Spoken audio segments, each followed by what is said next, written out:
Hi everybody, welcome back to the Producer's Cave. I am Tim Nenninger, your producer for Art of the Song, Creativity Radio, and the Standing O Project.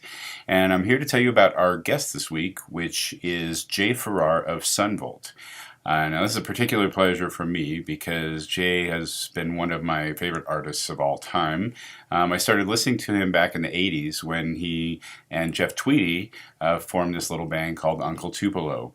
And though I only giggle at that because for those of you who know who Uncle Tupelo is, they weren't quite such a little band. They kind of are the known as the fathers of the new Americana roots movement, if you will. But back then, Jay and Jeff had a little falling out. They split up. Jeff created Wilco. Jay started Sunvolt, and then they've kind of gone on their own path since then. But for any of you who, like I said, are in this genre of music, both of those bands are quite legendary superstar-style bands. So they're both doing pretty good for themselves. So we sat down to talk with Jay a couple of months ago when his new album called Honky Tonk came out. Now, Honky Tonk is kind of a maturing, if you will, for Jay. At least this is how he says it. He said he resisted a lot of the music that his parents listened to, which was kind of Hank Williams Sr., Jimmy Rogers style music.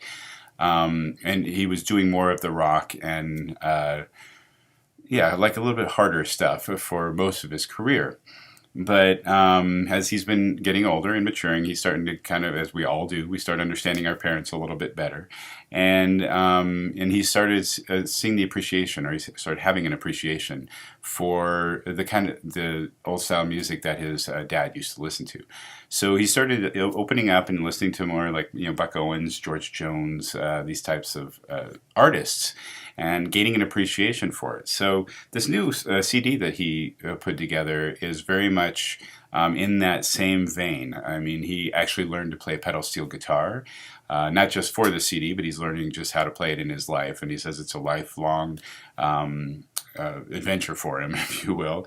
There's a lot of twin fiddles in this. You'll hear very reverby guitars, tremolo, like a roto cabinet type of guitars. So it has a wonderful, very distinctive feel of the 1950s kind of classic country feel to it.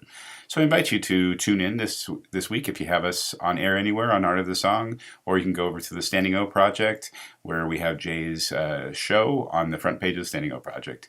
So I invite you to come and listen in and hear Jay's new project called Honky Tonk. Have a great week. We'll talk to you soon. Bye.